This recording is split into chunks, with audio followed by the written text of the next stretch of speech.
Եթե առաջիկա խորհրդարանական ընտրությունների ժամանակ դուք պատրաստվում եք զբաղվել քարոզչությամբ այս կամ այն թիմի օգտին, կամ ընտրական ակտիվիստ եք եւ պատրաստվում եք աշխատել էլեկտորատի հետ, ապա այս տեսանյութը ձեզ համար է։ Ես հավաքագրել եմ վերջին տարիներին ընտրական հանցագործությունների վերաբերյալ տվյալները, փորձելով հասկանալ, թե հատկապես որ ընտրական հանցագործություններն են առավել տարածված եւ ինչպիսի արարքների համար են այդ հանցագործությունների համար անձինք ենթարկվում պատասխանատվության։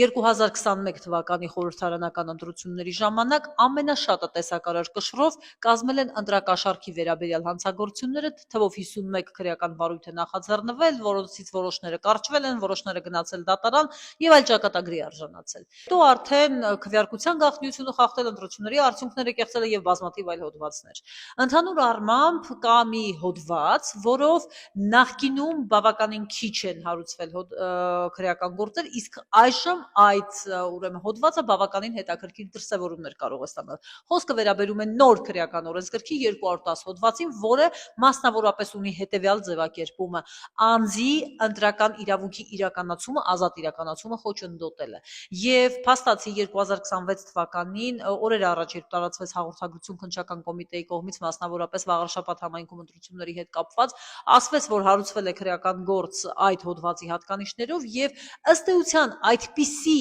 արարք է դիտարկվել, օրինակ, երբ զանգահարում են անձին, ասում են դե հավաքվեք ընտանիքով գնացեք քվեարկության, կամ ես մեքենայով ձեզ կտանեմ ընտրատեղամաս եւ այսպիսի այլ բաներ։ Փաստացի ստացվում է, որ այդպիսի դրսևորումները կարող են հանցագործություն համարվել քրեական օրենսգրքի 210 հոդվածի հատկանիշներով։ Ասեմ ավելին, 2023 թվականի Երևան քաղաքի ընտրությունների ժամանակ